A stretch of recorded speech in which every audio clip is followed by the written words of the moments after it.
аввало ассалому алайкум шаҳрвандони ҷумҳурии Ислом, тамоми кишти ҷомеаи шаҳрвандӣ, муҳоҷирон, мухолифон, аз мансабдори оддӣ то мансабдори баландпояи озодихоҳ. Имрӯза мавзӯи мо 5 чизи асосие ки бояд ҳар як шаҳрванди ҷумҳурии Ислом дорад. Аз шашумашда сиру асрори Рустамам ошкор мекунем. Аз ҷиҳати илмӣ тамоми бо факту далелҳо. Барои ҳамон ба канали мо обуна шавем, лайк гузорем, ба дигарҳо тақсим кунем. Шурӯъ мекунем аз якум чизе ки бояд ҳар як кадоми шумо донад. Яъне ки ҳуқуқ ба озодӣ, изҳори ақида ба ҳар шахс кафолат медиҳад ки моддаи 30 Конститутсияи ҷумҳурии Ислом ба ҳар шахс кафолати озодии сухан, матбуот ва ҳуқуқ ба истифодаи воситаи ахбори омма дода мешавад. Шумо васоити ахбори оммаям ба манфиати худотон истифода баритон, гӯш кунитон, таҳлил кунитон, дигарҳоро тақсим кунитон. ҳуқуқ ба суди одилона, адолати судӣ доритон шумо. Тибқи моддаи 19 Конститутсияи ҷумҳурии Ислом Аҳмад Иброҳимай ки хешу таборош буромада гуфт ки мо мехоҳем ки акамо гунаҳкор нест. Анамун ҳар шахс ҳуқуқ дорад ба ҳимояи судӣ ва баррасии одилона кушодани парвандаҳои худ. Ҳамаи ин қатлу кушторои кони бодом, ҳамаи кушторои равшанфикро озодандешое ки дилаш махфӣ кардагӣ, шумо Конститутсияи ҷумҳурии Ислом ки ҳақ доритон ки она махфӣ накунанд, барои он ки он фармону қароре ки хилофи Конститутсия аст, эътибори ҳуқуқӣ надорад. Яъне ки вай махфӣ кардан эътибори ҳуқуқӣ надорад. Барои ҳамин сеюм мегузарем. иштирок дар идораи давлатӣ. Шумо ҳақ доритон ки дар корҳои идоракунии давлатӣ, ин интихобот омада истод аст, раитон сиёмка кунитон, ҳамун намояндаҳо ки савол питон, ҳаққу ҳуқуқотонро талаб кунитон, иштирок кунитон дар фаъолияти сиёсии ҳаррӯзаи давлат, иштирок кунитон фаъолона. аз иштирок накардан истифода мебарад. Эмомали Раҳмон ҷомеаи ҷаҳонӣ мегӯяд ки ино ҳолин ақлошон намегирад, саводошон намегирад, мегӯяд давлати ҳамон қатлу куштору диктатура ки идора мекунад. Ин сеюм. Чорумаш мегузарем. Чорум, ҷамоматҳои осоишта. Шумо ҳақ доритон ки митингҳо ташкил кунитон. Шаҳрвандон ҳуқуқ доранд митингҳо, ҷамоматҳо, раҳпаймоиҳо ва намоишҳо баргузор кунанд. Моддаи 29 Конститутсияи ҷумҳурии Ислом ҳамин чиза мегӯяд ки шумо ҳақ доритон. Баъд моддаи 25 ҳуқуқ ба дастрасии иттилоот. Яъне ки ҳар шахс ҳуқуқ дорад ҳақиқатро донад. фаҳмидем? Моддаи 25 Конститутсияи ҷумҳурии Ислом ба шумо кафолат медиҳад ки ба ҳар шахс ҳуқуқи дастрасӣ ба иттилоот ва паҳн кардани он кафолат медиҳад. Шумо дар ин каналҳои моро тамошо кунитон, ҳар ҷое ки ҳаққа мегӯяд тақсим кардан ба ҳақ доритон. Конститутсияи ҷумҳурии Ислом гуфт. Ана ин буд 5 чизе ки шумо ба ман гуфтам. Бояд ҳар як шаҳрванди ҷумҳурии Ислом ин 5 чиза бояд донад. Барои ҳамон дальше мегузарем сиру асрори Рустамба ки чӣ хел ҳаст. Фаҳмидем? ҳозир ман ина наздик кунам. ана ихе мекунем, наздик мекунем. Ана ихе мекунем. Фаҳмидем? Ана. Дидесте, на? Мебинед. Чётко шуд. Ана. ҳамаша хушрӯ биненда шумо. Хушрӯ биёяд. Анакун мегузарем таҳлил ба 19-12-1987 дераждани Эмомали Рустамов фалшивиш. Ина Википедия беин кардаги. Аслан 85 аст деражданиш. Барои чи 87 кардаги? Барои он ки вилият накардани ҳамун ино ҳамун Эмомали Раҳмон сета шишу оккультизму ҳамун дьяволи чиҳо бо боварӣ дорад ку. ҳам ҷодугарҳо бо боварӣ дорад. Барои ҳамун чиҳо нагузаштанаш ҳама хеле кардаги. ҳамун пеш давраҳои шӯравӣ ба бисёр роҳбарои ЦК ҳама хел солошона дига мекарданд ки штоби ваёбе чӣ накунад, ҳарчи дуоҳо нагузарад. Гӯё ки ман ин чизо чӣ надорам. Ман фактическим смисле мегӯям ки ҳама хел кардаги карочи дига кардаги. Барои ҳамон инҷои чува 87 15 кардаги 1 ҷамъи 5 Эмомали Раҳмон 5 Эмомали Раҳмон даш дамоҳаги Эмомали Раҳмон 15 мешад, яъне 6 мешад. Ман ин аслиш 19-12-1985 1985 отдельно ҳисоб кунитон агар 23 мешад, 2 ҷамъи 3 5 бо дераждани Эмомали Раҳмон мешад.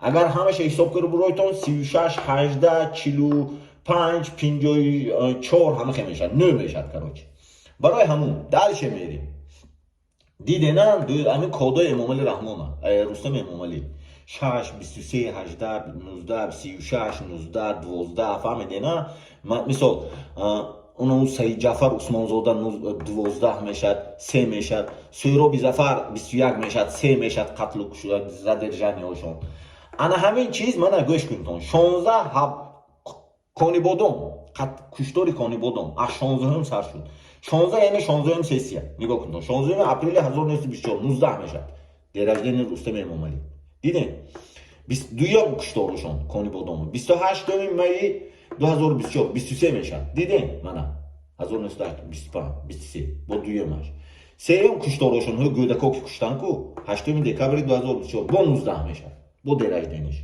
دیدین 12 уже چیش من 12 ماهگیش فهمیدید دو میشد 15 16 دکبر 15 16 دکبر 2024 با حساب میکنم 15 کتی من این میشد 16 کتی حساب میکنم با میشد 18 دیدین انا این اپشی یا 36 9 میشد انا همین با درجه نشد 15 انا این 18 انا این 16 سیسیه این سود بود بدخشان ما بگذاریم پامیر یکم بار عملیاتی که قتل کشتار کردم 24 07 2012 سال حساب میکنین 18 میشه با کد رستم امام علی دیدین یا منی 6 24 منی 6 یا رستم امام علی رحمان کدش 6 فهمیدین نه یا من دویم بار این سال 2012 18 میشه 2014 2022 14 05 2022 هجوم کردم بدخشان با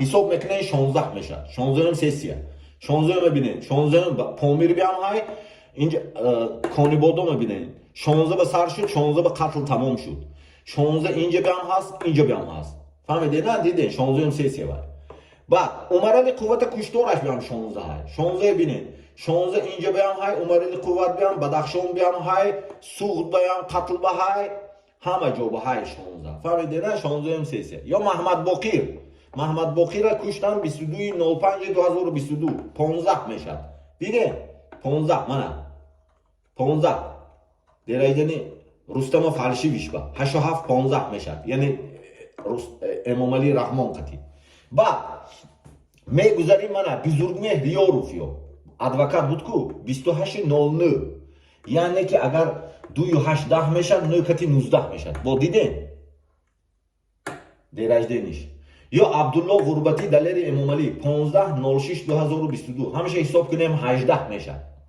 فهمیدین 15 هست 6 هست میدونین 6 کد امام علی رحمان 5 درجه نیش همش هست همیشه حساب کنیم 18 درجه نی رستم یا کلو аварияи дулан шуд ку дулан авария карданд 10 каса куштанд қатл карданд 6 рустами эмомалии озодаи эмомали раҳмона кодаш ман ин дута ҳисоб кунагар 7 ман ин 7 мешад 2023 бо 7 мешад 14 мешад як ҷамъи 4 5 5 январ 5 декабр 5 октябр дераждани эмомали раҳмон 10 та одама куштанд 10 моҳагӣ мешад фаҳмиден анамехе қатлу кушторо ҳаст анамин кодое ки ҳаст яъне ки 24 фаҳмидем 24 кодое ки ҳаст 24 бародарои ман 24 ҳаст кодои 24 9 фаҳмидем ин опасни рақамо ҳаст 36 анамин кодое ки 18 анамин шикор кодои яъне ки геноцид коди геноцид ина исбот кардем поёни записва мемонем шумо мебинтон дигаро ба тақсим кунтон барои ҳамин шумо ҳаматон додтон 24 ин опасни номер 6 ин опасни номер 9 опасни номер барои чӣ бояд анун гурӯҳи мисол 24 омги дигар опасни вай барои он ки кодои эмомали раҳмон ай барои он ки фармони мана ахбора тамошо карда бошдон гар мегӯяд фармони қарори президенти ҷумҳурии тоҷикистон бо дастрасии моддаи 69 конститутсияи ҷумҳурии тоҷикистон 69 яъне ҳамон 69 конститутсия мехонтон чи аст конститутсия ва 69 ва ҳуқуқои президент аррои ҳамон фармон мебурорад ягон раисои таъин мекунанд 69 15 мешад бо 5 дераждани эмомали раҳмон барои ҳамон айку ё 9 фаҳмидена 9 9 сентябри 2018 ҳисоб кунед, нигар 9 сентябри 2018 ба паймони миллӣ ташкил шуд Варшава. Диден коди Рустамай 918 агар манин дерайданча 87 ҳамаша 19 12 87 ҳам ҷамъ кунтон 11 мешад.